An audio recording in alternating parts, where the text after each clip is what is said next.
अपने यहाँ एक कहावत थी, पूत के पांव पालने में ही दिख जाते हैं। भारतीय जनता पार्टी का जब से नेतृत्व संभाला, सफलताओं के झंडे नित्य गाड़ते जा रहे हैं। आदरणीय भाई विष्णु दत्त शर्मा जी, अब ताली में कंजूसी नहीं होनी चाहिए भाई।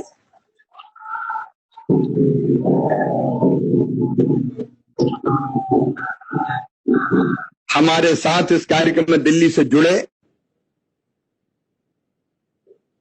मध्य प्रदेश के गौरव, भारतीय जनता पार्टी की मोदी जी की सरकार में, मोदी जी के नेतृत्व में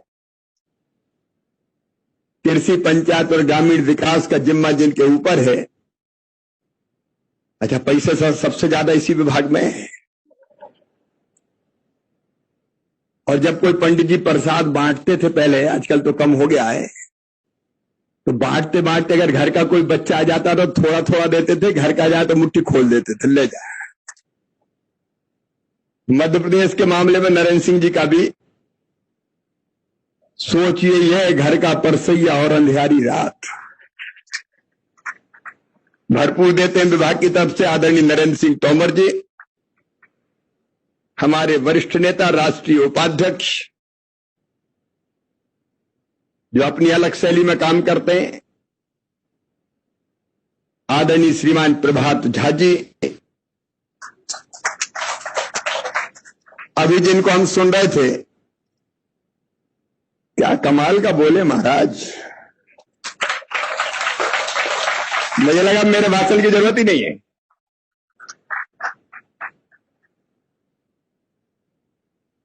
जो सही भावनाएं और विचार थे,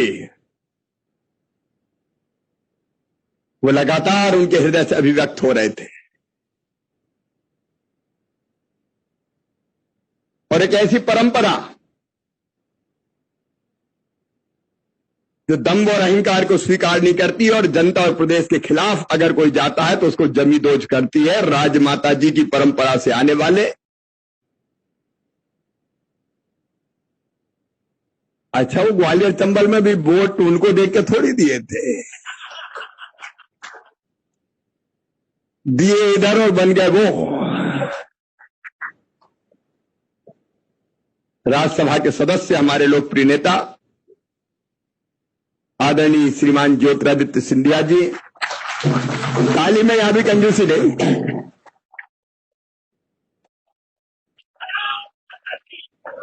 बचपन से जिनके साथ में काम कर रहा हूं, पहले युवा मोर्चे में, फिर भारतीय जनता पार्टी, अपनी शैली के एक अद्भुत नेता और भारत सरकार में संस्कृति और पर्यटन मंत्रालय संभालने वाले, और वो भी मध्य प्रदेश में कोई कसर नहीं रखते। वैसे वो बांटते समान है देश भर में। हमारे केंद्रीय मंत्री और लोकप्रिय नेता आदरणीय श्रीमान प्रहलाद पटेल जी, आदरणीय सुहास जी, अलग अलग स्थानों से हमारे वरिष्ठ नेता जुड़े हुए हैं पूरे प्रदेश से। मेरे सभी आदरणीय वरिष्ठ नेतागण, मेरे मंत्रिमंडल के सहयोगीगण, असल में पंचक में शपथ दिला दी मुझे। मैं सोच रहा था कि लूंगा नवरात्रि के पहले दिन, और आदेश आया कि अभी तुरंत लेना है। अब पंचक में शतक के चक्कर में मंत्रिमंडल बड़ी देर में बना। पहले तो हम अकेले जूझते रहे।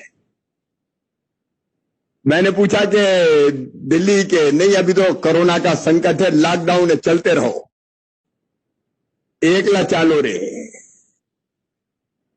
लेकिन पार्टी साथ थी, विधायक सांसद साथी साथ थे। लेकिन कल भारतीय जनता पार्टी की सरकार की पूरी फौज और उसके सेनापति तैयार हो गए, सन्नद्ध है। और इस संकल्प के साथ विकास और जन कल्याण का एक नया इतिहास लिखेंगे, कल हमने संकल्प लिया है। पूरे प्रदेश भर में जुड़े हुए यहां बैठे मेरे विधायक साथीगण, मेरे सांसद साथीगण, मेरे कार्यकर्ता बहनों और भाइयों, प्रदेश भर में मुझे सुन रही जनता जनार्दन, पत्रकार मित्रों, दोनों हाथ जोड़ के आप सबको प्रणाम करता हूं, आप सबको नमस्कार करता हूं। 100 दिन कैसे निकल गए पता ही नहीं चला, लेकिन 100 दिन में जो कर पाया, माननीय प्रधानमंत्री नरेंद्र मोदी जी का आशीर्वाद, अमित शाह जी, हमारे राष्ट्रीय अध्यक्ष जगत प्रकाश नड्डा जी का सहयोग और साथ, भारतीय जनता पार्टी के प्रदेश अध्यक्ष, पूरी टीम और लाखों लाख कार्यकर्ताओं का सहयोग और जनता के प्यार और स्नेह से ये 100 दिन का कार्यकाल पूरा हुआ है।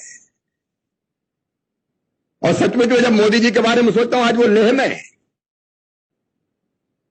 कभी ऐसा कोई नेता देखा है? चीन ने अकड़ बताई तो हमारे सैनिकों ने चीनी सैनिकों की गर्दन तोड़ के पटक दी।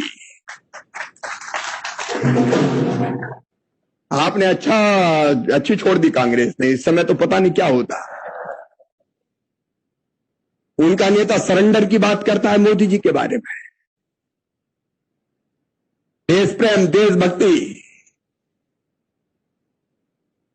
उसके लिए कोई स्थान ही नहीं है। केवल घटिया राजनीति करेंगे और ये मोदी जी का मुकाबला करेंगे। मोदी जी भारत को भगवान का वरदान है, राहुल गांधी जी भारत का भगवान का वरदान। कई बार मुझे गीता जी का वो श्लोक याद आता है। भगवान श्री कृष्ण ने कहा था, यदा यदा हि धर्मस्य ग्लानिर्भवति भारत अभ्युत्थानम धर्मस्य तदात्मनम सृजाम्यहम् परित्राणाय साधूनां विनाशाय च दुष्कृतां धर्म संस्थापनार्थाय संभवामि युगे युगे।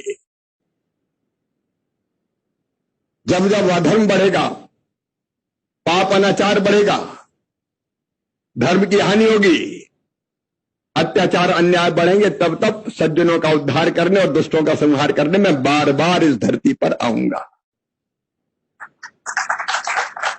अब भगवान सीधे अवतार नहीं लेते, लेकिन नरेंद्र मोदी जी जैसे नेता को देखते हैं तो ये लगता है कि बिना ईश्वरीय शक्ति के इतना काम कोई साधारण व्यक्ति नहीं कर सकता। ये सचमुच में सच है। मोदी जी के हाथों में देश सुरक्षित है, लेकिन कांग्रेस को हो क्या गया है? आज कुछ नहीं सूझा। दिग्गी भैया को तो टाइगर टाइगर कर रहा है, टाइगर टाइगर टाइगर टाइगर। अब तुम क्या टाइगर का मुकाबला करोगे?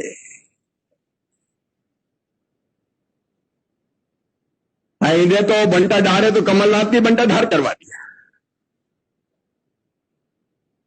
ये सरकार भी बनी तो 4D सरकार थी कमलनाथ की, 4D।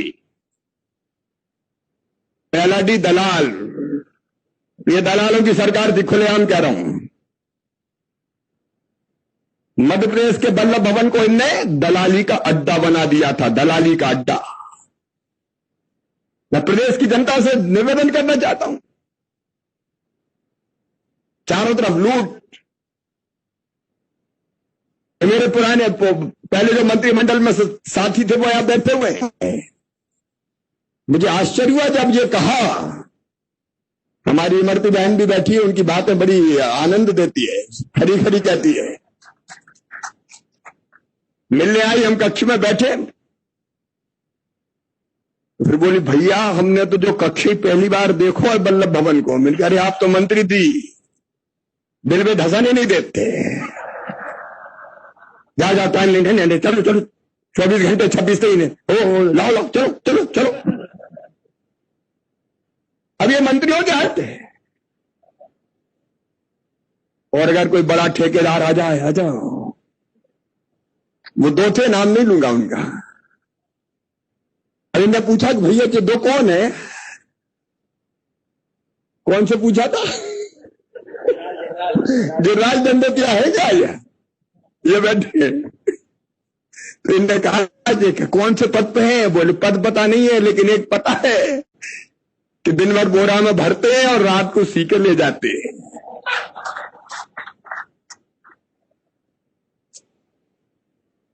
ये दलाली करने वाली सरकार थी। पहला डी दलाल, दूसरा डी दम्भ अहंकार, और अहंकार दोनों में था, एक नहीं था। पांव जमीन पे नहीं चलते थे।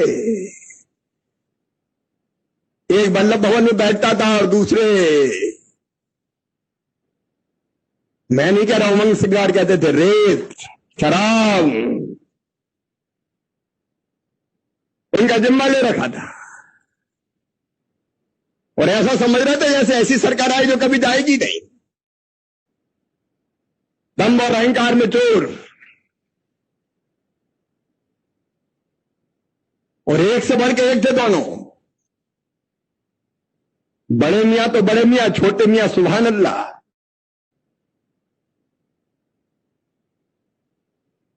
और तीसरी दुर्भावना, 3D, कुचल देंगे, मसल देंगे, तोड़ देंगे, मिटा देंगे, निपट लेंगे। कितने भारतीय जनता पार्टी के कार्यकर्ताओं के घर तोड़े तुमने? कितने लोगों को तुमने एनएसए में जेल भेजा? कितने लोगों के काम धंधे तुमने तबाह किए? लेकिन समझ लेना दिग्विजय कमलनाथ, ये भारतीय जनता पार्टी के कार्यकर्ता है। जब तक सहते हैं सह लेते हैं, लेकिन जब अपनी पे आ जाते हैं तो बड़े बड़ों को उखाड़ के फेंक देते हैं। आखिर सहने की भी कोई सीमा होती है। अब हम तो ओवल ही रहे थे, लेकिन इधर बढ़ गए। कहा कि इन्हें कहा कि इनकी सुनो, किसानों की सुनो, कर्जा माफ करो। वो नहीं सुनते, जाओ क्या कर लोगे? बोले हम सड़क पे आएंगे। तो आ जाओ सड़क पे, तो परमानेंट सड़क पे ला दिए। अब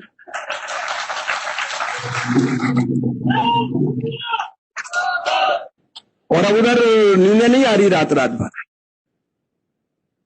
अरे जगते तो हम भी हैं, लेकिन हम जगते हैं काम के लिए, जनता के। आजकल दोनों बड़े बेचैन हैं। बोले 1 घंटे के लिए बच जाऊं, एक बार और बनना है बस। कैसे बनेंगे? सोते नहीं, रात भर करवटें बदलते रहे सारी रात हम। कुर्सी तेरी कसम वल्लभ भवन।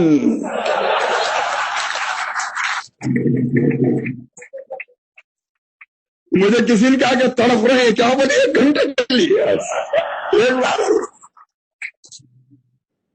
अरे 15 साल में मुश्किल से दिन फिरे थे, अब भूल जाओ दिग्गी। वैसे राज कमलनाथ भी समझ गए कि मिटाने वाला तुझे ही है। एक बार मैं चुनाव जीता, पहला लोकसभा का, तब मिस्टर बंटाधार मुख्यमंत्री थे। मैं सांसद था, मिलने आया। क्षेत्र में ओलावृष्टि हुई थी, फसलें खराब हो गई। हम गट्ठा वट्ठा लेके, पूरा लेके अपन तो गांव गांव घूमने वाले। तो मैंने स्लिप भेजी, मुझे बुला लिया। एक नेता, उनका नाम नहीं लूंगा, वो मुझसे पहले बैठे थे, मुझसे हारे हुए थे। तो मैंने उनसे कहा कि वो बैठे हैं, उनको तो बुला लो। बोले नहीं, बैठो चाय पियो। मैंने कहा मुख्यमंत्री बड़े मेहरबान है, चाय। फिर उठने की कोशिश की, बोल नहीं अभी और बैठो।